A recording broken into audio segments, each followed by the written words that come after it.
اللہ تعالیٰ اپنے بندوں سے بڑا جلد راضی ہو جاتا ہے. وہ اپنے بندوں کو بہت زیادہ مشقت میں نہیں ڈالتا. وہ اپنے بندوں سے اپنی نعمتوں کا بدلہ نہیں چاہتا. بہت سخت مشقت والی عبادتیں نعمتوں کے بدلے نہیں چاہتا. وہ بڑی جلدی رحم فرماتا ہے. ماں پیار کرتی ہے اپنے بچے سے، لیکن وہ ناراض بھی ہو جاتی ہے بعض چیزوں میں. بعض معاملات اس کا دل بھی دکھاتے ہیں. بعض جگہ وہ رو کے یہ بھی کہتی ہے کہ تو نے میری محبت کا کوئی نتیجہ نہیں مجھے دیا، میری ساری کمائی تو نے ضائع کر دی. والد بہت ساری جگہوں پہ ناراض ہوتا ہے، شکوہ کرتا ہے، کہتا ہے میری بیماریوں کی، پریشانیوں کی، بڑھاپے کی، کمزوریاں کا سبب بیٹے تو ہی بن گیا. یہ ساری تکلیفیں تو ٹھیک ہو جائیں تو میری شاید عمر بھی بڑھ جائے، صحت بھی ٹھیک ہو جائے، میں زیادہ دیر جوان رہ سکوں. ناراض ہوتے ہیں ماں باپ. اسی طرح ماں باپ راضی بھی ہو جاتے ہیں، وہ بڑی جلدی راضی ہو جاتے ہیں. میں اکثر کہتا ہوں کہ والد کو راضی کرنے میں 5-7 منٹ لگ جاتے ہیں، اماں تو 1.5-2 منٹ میں راضی ہو جاتی ہے. ابا جی کو 5-7 منٹ لگتے ہیں، کئی دفعہ کہنا پڑتا ہے، کوئی دلائل دینے پڑتے ہیں، لیکن والدہ کے لیے تو کچھ بھی نہیں. آپ نیرا جا کے پیروں میں بیٹھ ہی جائیں، کچھ بھی نہ کریں. آپ پورا روئیں نہ، رونے والا منہ ہی بن جائے تو اماں تو نرم ہی نرم ہے، جس وقت جو مرضی آپ کرا لیں ہو گیا. اللہ تبارک و تعالی بلا مثال و بلا تشبیہ سمجھانے کے لیے عرض کرتا ہوں، اللہ بھی بعض معاملات میں اپنے بندوں سے ناراض ہو جاتا ہے. وہ کہتا ہے میں تکبر کرنے والوں کو پسند نہیں کرتا. وہ کہتا ہے فسادی پسند نہیں ہے. وہ فرماتا ہے کہ راہوں میں کجی کرنے والے پسند نہیں ہیں. وہ فرماتا ہے کہ بدعہدیاں کرو گے تو میں صبح قیامت تم سے سوالات کروں گا. اللہ تبارک و تعالیٰ بہت ساری چیزوں کو ناپسند کرتا ہے، ناراض ہو جاتا ہے. بلکہ نبی پاک صلی اللہ تعالی علیہ وسلم نے فرمایا تم بات کرتے کرتے کوئی ایسا جملہ بول دیتے ہو کہ رب اتنا ناراض ہوتا ہے کہ تمہیں پتہ بھی نہیں ہوتا، تمہارے لیے جہنم کا فیصلہ کر دیتا ہے. اس لیے پہلے تولو پھر بولو. خود اپنے لفظوں کی تو تم پہرے داری کرو نا کہ میں کیا کہہ رہا ہوں. کوئی ایسا جملہ، کوئی ایسی بات وارث شاہ مان کری نہ وارثاندہ، کوئی ایسی بات نہ تمہاری زبان سے نکلے. اور حضور یہ بھی فرماتے ہیں کہ اس کا دوسرا پہلو بھی ہے. بعضوں کا تم بات کرتے ایسا جملہ کہتے ہو وہ اتنا راضی ہوتا ہے کہ تمہارے لیے جنت کا فیصلہ فرما دیتا. مسلمان کو اب یہ حکم ہے، اس ساری گفتگو کا نتیجہ یہ ہے کہ وہ اپنے جذبات پر، خیالات پر، نگاہوں پر، زبان پر، کانوں پر تھوڑی توجہ دے. بے لگام نہ بنے، بے ترتیب نہ بنے، جو طبیعت میں آئے کر نہ گزرے. تھوڑا سا نہ سوچے سمجھے اور تھوڑا سنبھل کے چلے. کبھی ان کاموں کی طرف نہ جائے جن سے رب ناراض ہو جاتا ہے. ان کاموں کی طرف بڑھے جن سے اللہ راضی ہوتا ہے. میرے نبی پاک صلی اللہ تعالی علیہ وآلہ وسلم نے ارشاد فرمایا، بعض احادیث میں لفظ یہ ہیں کہ اللہ اپنے بندوں کو دیکھ کے مسکراتا ہے جو اس کی شان کے لائق ہے. جس ترتیب سے ہم مسکراتے ہیں، جس ترتیب سے ہم روتے ہیں، جس ترتیب سے ہم کسی بات کا اظہار تشکر کرتے ہیں، خدا ان باتوں سے پاک ہے. اب بہت ساری حدیثوں میں آیا کہ وہ مسکراتا ہے، تو کیا مطلب ہے مسکرانے کا؟ تو علماء تفسیر نے لکھا ہے مسکرانے کا مطلب یہ ہے کہ وہ بڑا ہی راضی ہوتا ہے اپنے بندے سے، بڑا راضی ہوتا ہے. یہ مطلب ہے. ایک تو مسکرانے کا مطلب یہ کہ وہ بڑا راضی ہو گیا، وہ مسکرا دیا اپنے بندے پہ. اور ایک اس کا معنی خود نبی پاک صلی اللہ تعالی علیہ وسلم نے بیان فرمایا. مسند امام احمد بن حنبل میں حدیث ہے، حضور سید عالم علیہ السلام سے صحابہ نے پوچھا یا رسول اللہ شہید تو بڑے لوگ ہوتے ہیں، شہیدوں میں افضل کون ہے؟ تو اللہ کے حبیب علیہ السلام فرمانے لگے وہ والا بندہ جو ڈٹ گیا تھا کافروں کے مقابلے میں، وہ ہلا نہیں، پوری طرح ڈٹ کے جو لڑا وہ شہداء میں افضل ہے. حضور فرماتے ہیں وہ جنت کے بالا خانوں میں سیر کرے گا اور رب اسے دیکھ کے مسکرائے گا. رب اسے دیکھ کے مسکرائے گا. اللہ تعالیٰ مسکراتا ہے اسے دیکھ کے. اور اگلے جملے میں حضور نے وضاحت کر دی، فرمایا جب رب دنیا میں کسی پر مسکراتا ہے نا تو اس کا معنی یہ ہے کہ قیامت میں پھر اللہ اسے حساب کوئی نہیں لے گا. جس پر اللہ دنیا میں مسکرا دیا اس سے کوئی حساب تو وہ کام ڈھونڈنے چاہیے نا جس سے اللہ مسکرائے. ویسے کبھی ہم ایسا کرتے ہیں کہ نہیں کہ کسی کو راضی کیا جائے؟ یہ کام ہم کرتے ہیں کہ ہماری کمپنی کا جو سربراہ ہے وہ ہم سے راضی رہے. جس ادارے میں ہم پڑھاتے ہیں اس ادارے کا بڑا ہم سے راضی رہے. یہ کرتے ہیں ہم. اس کے لیے کچھ نہ کچھ ہیلے بہانے ہم کرتے ہیں. برادری، قبیلہ، علاقہ، بستی، لوگ کسی طریقے سے ہمارے ساتھ مطمئن رہیں. کرتے ہیں نا یہ سارے کام. اس میں تھوڑی مشکل بھی ہمیں آتی ہے لیکن کرتے ہیں. کیا کریں؟ گھر میں بھی کئی دفعہ ایسا ماحول بنانا پڑتا ہے. چلیں ایک اور میٹھی مثال دیتے ہیں، زیادہ سمجھ میں آئے گی. چھوٹا بچہ خوش رہے، آپ اس کے لیے محنت نہیں کرتے. وہ چھوٹا ہے، اس کو خوش کرنا فرض ہے ابا پہ. لیکن وہ کہتا ہے کہ میں نے موٹر سائیکل لینا ہے. چھوٹا ہے، چلا ہی نہیں پائے گا، تو ابا پھر اسے راضی کرتا ہے، کہتا ہے بیٹے چھوٹا سائیکل لے لے، چل میں تجھے اڑانے والا جہاز لے دیتا ہوں. مقصود کیا ہے کہ اس کو ناراض نہیں کرنا، یہ روئے نہ، اس کا دل نہ ٹوٹے. ہو یارو سنو نا میں کیا کہہ رہا ہوں. اگر چھوٹے بچے کے لیے وہ چیزیں ڈھونڈتے ہو، میرے ابا جی نا اپنے نواسے کے لیے کھلونا لے کے آئے تو بچہ بڑا ہی کھیلا تو ابا جی کہنے لگے لو پیسے پورے ہو گئے. میرے بچے کو پسند بڑا ہے نا، پیسے پورے کر چھڑے نے. دیکھو نا جی کتنا اس کو راضی ہوا ہے. تو انسان کیا کرتا ہے کہ کوشش کرتا ہے چھوٹا بچہ بھی ناراض نہ ہو، تو وہ چیزیں وہ ڈھونڈتا ہے کہ اس کو کیا پسند ہے. چاکلیٹ لے جاؤں، فلاں چیز لے جاؤں، آئس کریم لے جاؤں. تو ایک بچے کے لیے، گھر کے لیے، سربراہ کے لیے اتنی محنت کرتے ہو، تو وہ کام بھی ہمیں ڈھونڈ کے تلاش کرنے چاہیے نا جس سے رب راضی ہوتا ہے، اللہ راضی ہوتا ہے. بتاؤں وہ کون کون سے کام ہیں؟ نبی کریم صلی اللہ تعالی علیہ وسلم نے ارشاد فرمایا 3 لوگ ہیں جنہیں دیکھ کے رب مسکراتا ہے. یا رسول اللہ صلی اللہ علیہ وسلم وہ کون کون سے؟ تو محبوب فرمانے لگے ایک وہ بندہ ساری مخلوق سوئی ہے، آدھی رات ہے، رات کا پچھلا پہر ہے، اس نے اٹھ کے وضو کر لیا، مصلی پہ کھڑا ہو گیا خدا کی یاد میں. فرمایا اسے دیکھ کے رب مسکراتا ہے جو اس کی شان کے لائق ہے. مسکراتا ہے اللہ. یہ تو سونے کا ٹائم تھا، یہ تو گہری نیند آنے کا وقت تھا، رات کا پچھلا پہر. رات پوے تے بے درداں نو نیند پیاری آوے، تے درد منداں نو یاد سجن دی ستیاں وی آن جگاوے. اور ساون کی کالی راتوں میں جب بوندا باندی ہوتی ہے، وہ راتوں کو اٹھ روتے ہیں جب خلقت ساری سوتی ہے. اللہ مسکراتا ہے. اور سننا میرے بھائی، میرے نبی پاک صلی اللہ تعالی علیہ وسلم فرماتے ہیں جب مسلمان نماز کے لیے صفیں بناتے ہیں نا، ترتیب لگ رہی ہوتی ہے، اب اللہ کی بارگاہ میں کھڑے ہوں گے، قیام کریں گے، رکوع کریں گے، سجود کریں گے. فرمایا جب مومن صفیں بناتے ہیں تو رب دیکھ کے مسکراتا ہے. مسکراتا ہے.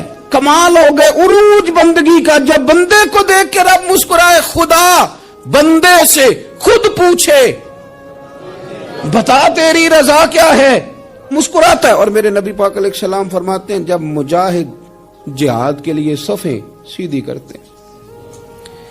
آج تو یہ رب کے نام پہ مرنے ہی آ گئے. یہ صفوں میں کھڑے ہوں گے، ترتیب سے لڑیں گے، ترتیب سے گلا کاٹیں گے کافروں کا یا شہادت لیں گے. فرمایا جب جہاد کے لوگ صفیں بناتے ہیں تو رب انہیں دیکھ کے مسکراتا ہے. کتنے نصیبوں والا وہ بندہ ہے جسے دیکھ کے مسکرا دیا. او یار کبھی تیرا بیٹا تیرے سامنے مسکرائے نا چھوٹا، تو تیرا دل باغ باغ ہو جاتا ہے. تیری ماں بیمار کسی ایک دن صحیح طرح ہنس پڑے تو طبیعت خوش ہو جاتی. مجھے بتاؤ نا جس کا رب بھی اسے دیکھ کے ہنس پڑے جو اس کی شان کے لائق ہے. کیا اس بندے کے نصیبے ہیں، کیا اس کے مقدر ہیں.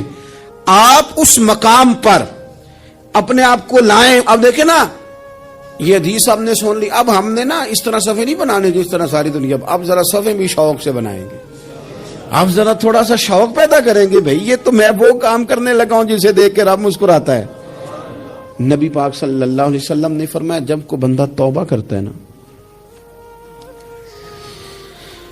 ہم توبہ کا رٹا لگاتے ہیں، یا اللہ میری توبہ یا اللہ. اور توبہ کا تو مطلب یہ ہے کہ پچھلے گناہوں سے پکی توبہ، آج کے بعد یہ غلطی نہ کرنے کا پکا وعدہ.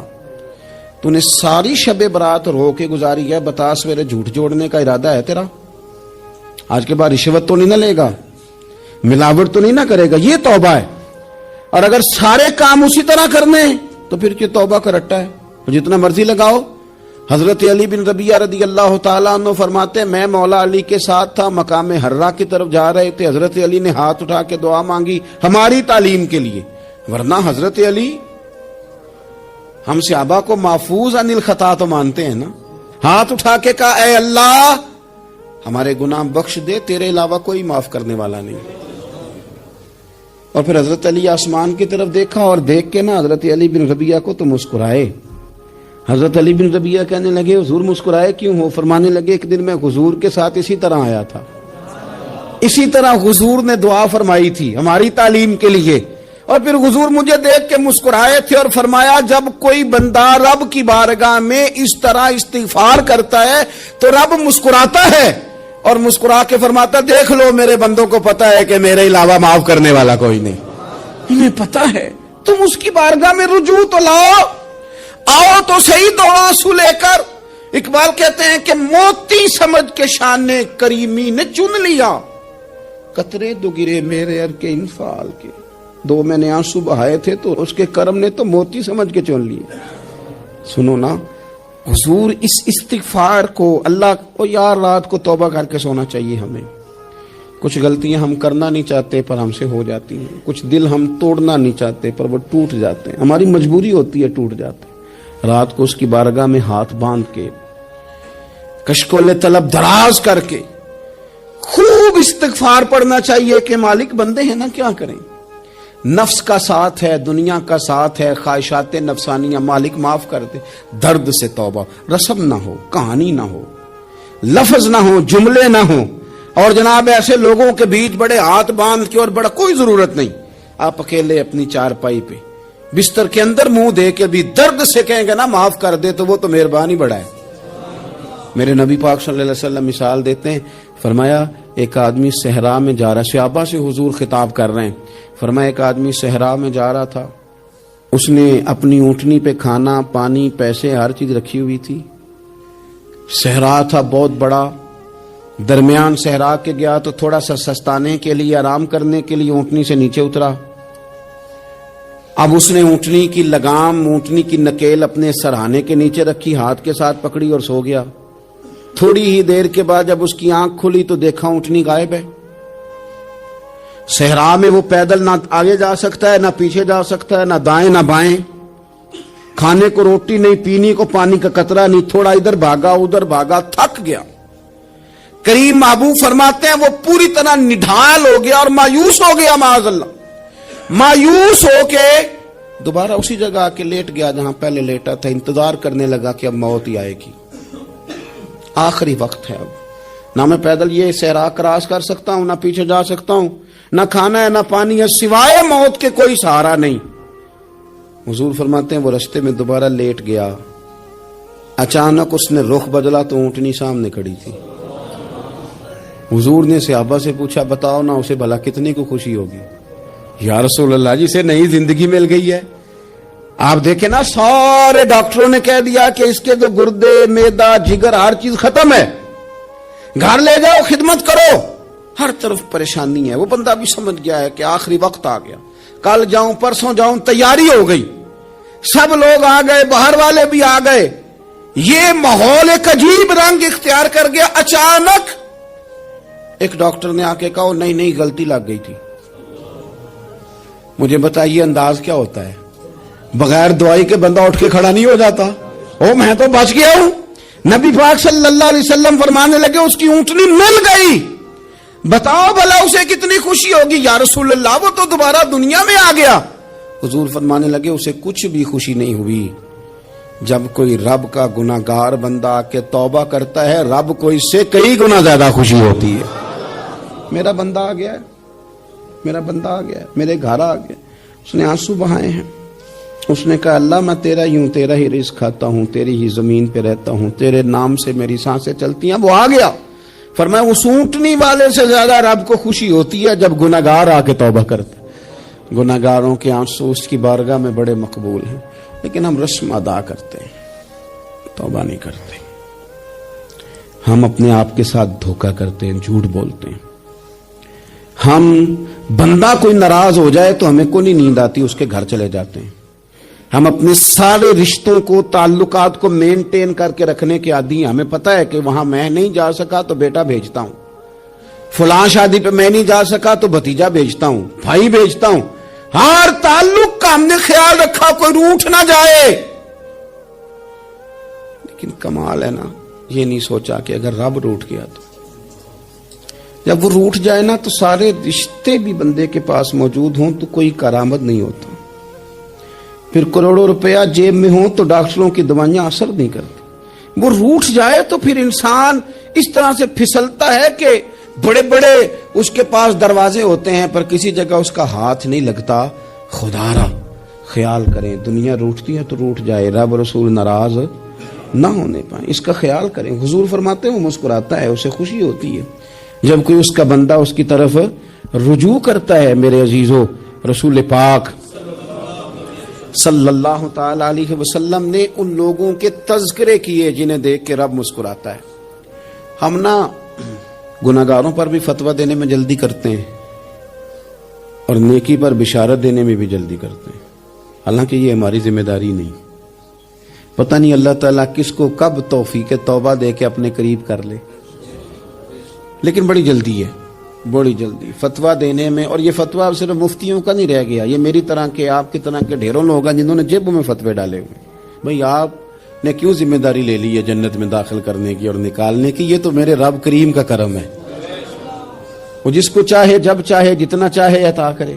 لیکن کچھ لوگ نا بڑے پکے ہو گئے ہیں کہ شاید جو میں سوچ رہا ہوں وہی درست ہے.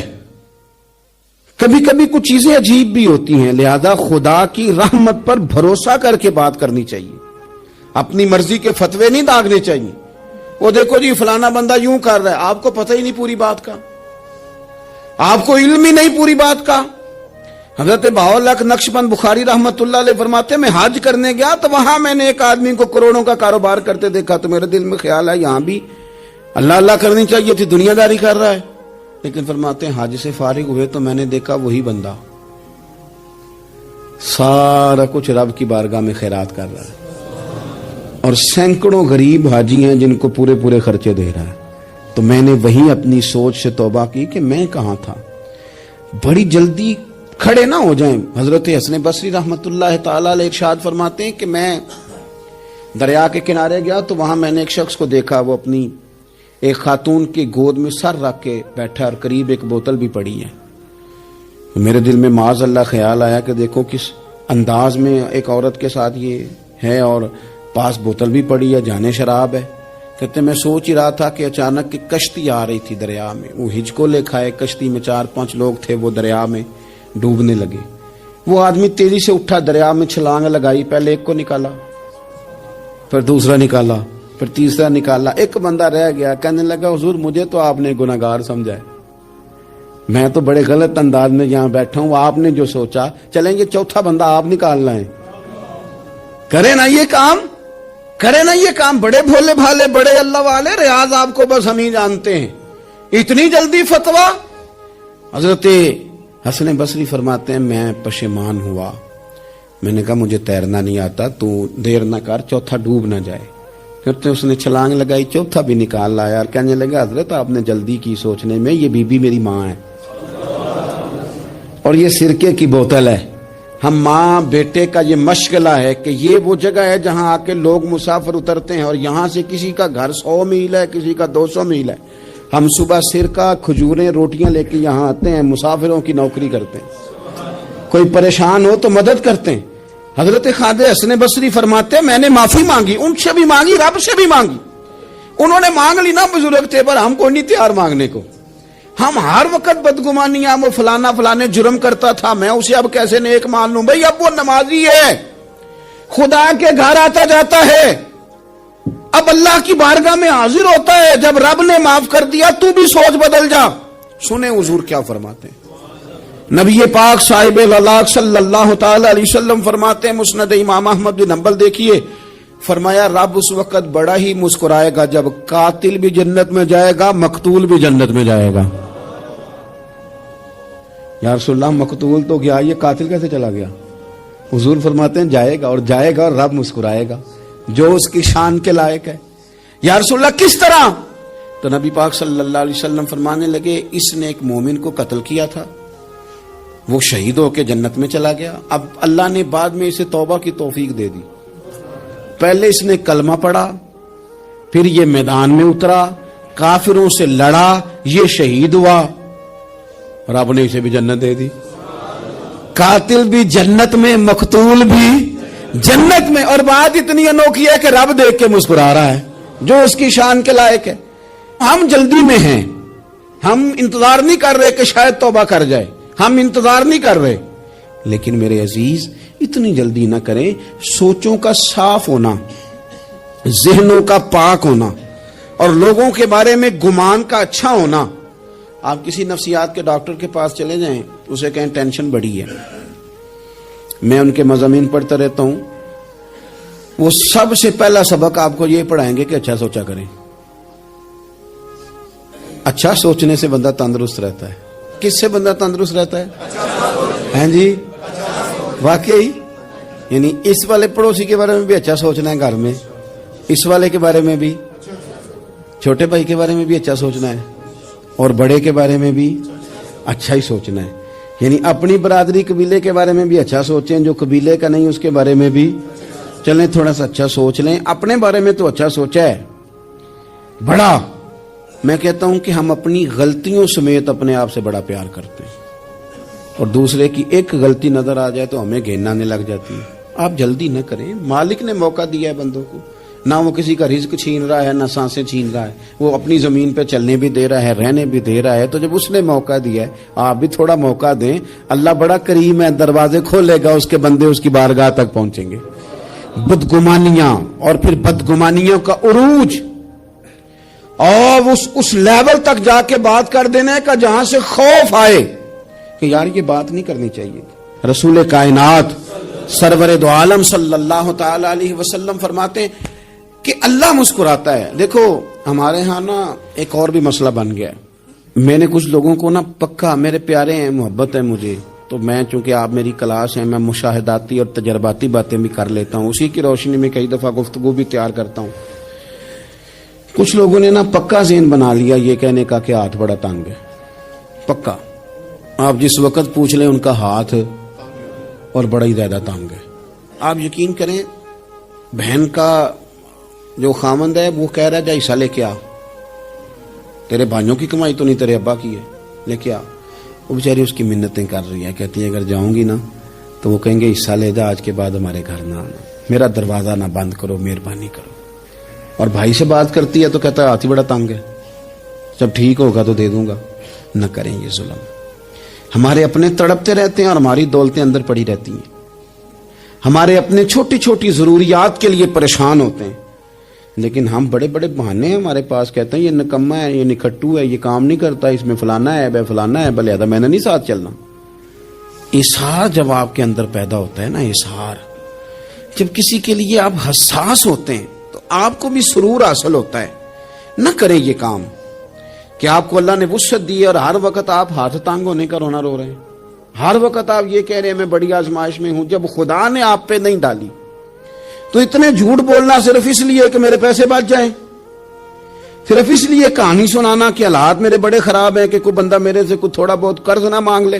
سنو، نبی پاک صلی اللہ علیہ وسلم کے پاس مہمان آ گیا، بخاری مسلم ہے، حضور نے ازواج مطہرات کے گھروں میں پیغام بھیجا، کچھ چیز ہے ضیافت کے لیے؟ یا رسول اللہ کچھ بھی نہیں، یہ دو جہاں کے شاہ ہیں اور پاس کچھ رکھتے نہیں، دو جہاں کی نعمتیں ہیں ان کے خالی ہاتھ میں۔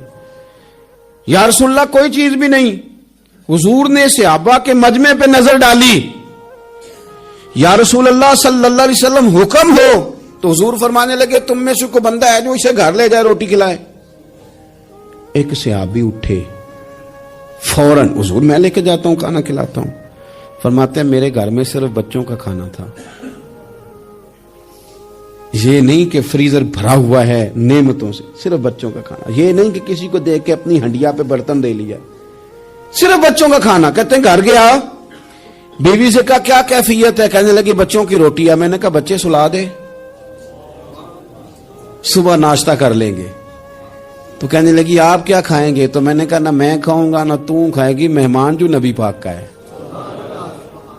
کہا اچھا، اب ذرا تجویز دیکھو میاں بیوی کی سوجھی آپس میں. کہتے ہیں کھانا لگا دینا کیونکہ ایک آدھ بندے کا کھانا ہے. اپنی غربتوں کا ہر جگہ اظہار کرنا, رونا رونا, یہ دیکھو غربت کیسے چھپائی جا رہی. اس کو کہا نہیں کہ چل تو تھوڑا رحم کھا, تو آیا ہے تو تھوڑا رحم کھا, یہ نہیں کہا اٹھ کے نا تو کھانا رکھنا اور اٹھ کے نا چراغ ٹھیک کرنے کے بہانے بجھا دینا. ہم دنیا والوں کے سامنے کیوں اپنے دکھ بیان کریں؟ ہم جو کہیں گے رب رسول کی بارگاہ میں کہیں گے. تو نا چراغ ٹھیک کرنے کے بہانے, اہلیہ اٹھی کھانا دینے کے بعد چراغ ٹھیک کرنے کے بہانے بجھا دیا. خامد بھی ہاتھ چلاتے رہے, بیوی کبھی برتن رکھتی کبھی اٹھاتی, پتہ چلے کہ کھانا کھا رہے ہیں, کھانا کھایا جا رہا ہے. کہتے ہیں مہمان پیٹ بھر کے کھانا کھا گیا. یہ کام ہوا رات کے اندھیرے میں, اس وقت ہوا جب چراغ بھی بند تھا, اس وقت ہوا جب کوئی دیکھنے والا نہیں تھا, کسی پڑوسی کو بھی خبر نہیں تھی. فرماتے ہیں صبح کے اجالے میں اس مہمان کو لے کے مسجد نبوی میں نے قدم رکھا تو نبی کریم نے فرمایا رات جو تم نے کام کیا ہے نا اسے دیکھ کے میرا رب بڑا مسکرایا ہے, اللہ بڑا مسکرایا ہے. اللہ تر دامنی پہ شیخ ہماری نہ جائیے, ہم دامن نہ چھوڑ دیں تو فرشتے وضو کریں. یہ شان ہے صحابہ کی. نبی کریم علیہ السلام نے فرمایا رب رات مسکرایا تیرا یہ انداز دیکھ کے, اور اس نے قرآن نازل کیا وَيُؤْثِرُونَ عَلَىٰ أَنفُسِهِمْ وَلَوْ كَانَ بِهِمْ خَصَاصَةٌ. کچھ لوگ وہ ہیں جنہیں بڑی بھی ضرورت ہو تو دوسروں پر اثار کر دیتے ہیں, قربانی دے دیتے ہیں. رب مسکرایا ہے, اندر پیسے رکھے ہوئے ہیں, اندر پیسے رکھے ہوئے ہیں, اور بہن آ کے منت کر رہی ہے کہ بھائی حالات بڑے خراب ہیں, تھوڑی سی مہربانی کر. تو کہتے ہیں بہن پردہ ہی ہے بس, کیسے بتاؤں تجھے حالات, تجھے کیا بتاؤں کام کتنی مشکل سے چلتا ہے, یہ پردہ یہ بس. بہرحال اگر تو نے کہا ہے نا 50,000 تو میں زیادہ نہیں کو 20 کو دے دوں گا تجھے, وہ بھی خاصی نیکی کر کے, وہ بھی بتا سکھا کے. رات اماں پہ علیحدہ سے احسان چڑھاؤں گا, ابا پہ علیحدہ سے چڑھاؤں گا کہ تمہاری بیٹی کے ساتھ تعاون کرنا, سارے علاقے کو ویسے ہی بتاؤں گا. اور وہ غریبنی بیچاری 20,000 لے کے گھر گئی ہے, پھر سفارشیں کر رہی ہے کہ مہربانی کرو. میں نے ایسے بھی دیکھے ہیں جو پہلے بیوی کو پکڑاتے ہیں تو دے, اس لیے کہ پھر وزیر اعظم تو ڈنڈا نکال لے گا تو بڑا مشکل ہو جائے گا پھر گھر میں رہنا, لہذا وہ یہ تو آگے لگ. یہ کیا لہجہ ہے آپ کا, یہ تو کسی کو بھی دیں تو چھپا کے دینے کا حکم ہے, کسی کو بھی دیں تو ہمیں حکم یہ ہے کہ سیدھے ہاتھ سے دینا ہے, الٹے کو خبر. اور یہ جو بالکل ہی اپنے ہیں ان پر تو پردہ پوشی آپ کے لیے ویسے ہی ضرورت تھی. میرے عزیز رب مسکراتا ہے. میرے نبی پاک علیہ السلام نے یہ اعمال ہمیں بتائے جن پر اللہ مسکراتا ہے, خوش ہوتا. اور بعض لوگوں کو حضور نے نامینیٹ کیا. حضرت سعد بن معاذ رضی اللہ تعالیٰ عنہ عظیم صحابی تھے. یہ وہ خوبصورت صحابیاں جن کے جنازے کو کندھا میرے نبی پاک نے عطا فرمایا, حضور نے کندھا عطا فرمایا. کمال ہو گئی. نرخ بازار محبت کا انوکھا ہی ہو گیا, خود خریداروں میں شامل آ کے مولا ہو گیا. حضور نے کندھا دیا. حضرت سعد بن معاذ رضی اللہ تعالیٰ عنہ کا جب جنازہ اٹھا ان کی والدہ رو پڑی, بڑے درد سے روئی. ماں تھی نا, ان کی آواز جب حضور تک گئی تو نبی پاک نے فرمایا آنسوؤں کو روک لے, آواز کو کم کر لے, تیرے بیٹے کی تو جب روح پرواز ہوئی ہے تو رب مسکرایا ہے. جس کے آنے پہ رب راضی ہو مسکرا دے جو اس کی شان کے لائق ہے.